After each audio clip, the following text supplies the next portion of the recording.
കാര്യകാരണ ബന്ധങ്ങൾക്ക് അതീതമായി പടച്ചറബല്ലാതെ ഗുണദോഷങ്ങൾ ചെയ്യുന്നവനില്ല. ഇതാണല്ലോ നമ്മൾ പഠിപ്പിച്ച തൗഹീദുൽ അസ്ൽ.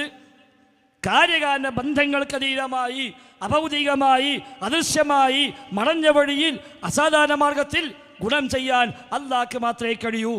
ദോഷം വരുത്താൻ അല്ലാഹ്ക്ക് മാത്രമേ കഴിയൂ. അതുകൊണ്ട് അദൃശ്യമാർഗത്തിൽ ഗുണം ചെയ്യുമെന്ന് അല്ലാഹ്നെ പറ്റി വിശ്വസിക്കാവൂ. അദൃശ്യമാർഗത്തിൽ ദോഷം വരുത്തുമെന്ന് പടച്ചറബിനെ പറ്റിയേ പറയാവൂ.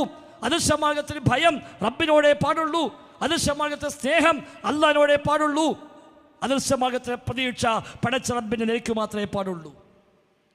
അതിൽ നിന്ന് അട്ടിമറിച്ചു ഇവർ. ജിന്ന് അഭൗതികമാണെന്ന് പറഞ്ഞു, മലക്ക് അഭൗതികമാണെന്ന് പറഞ്ഞു.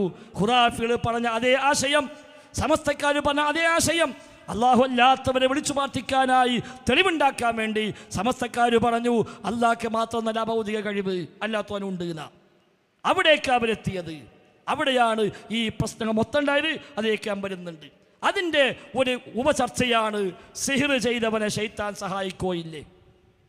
ശിർക്ക് ചെയ്തവനെ അതേപോലെ സിഹ്ർ ചെയ്തവനെ ശൈത്താൻ സഹായിക്കുമോ ഇല്ലേ. ശൈത്താൻ്റെ ഏറ്റവും വലിയ ആവശ്യം എന്താ? മനുഷ്യന്മാർ ശിർക്ക് ചെയ്ത് കിട്ടുന്നതാണ്. മനുഷ്യന്മാർ ശിർക്ക് ചെയ്ത് കിട്ടണം. അതിനാ ശൈത്താൻ നോക്കിക്കുന്നത്.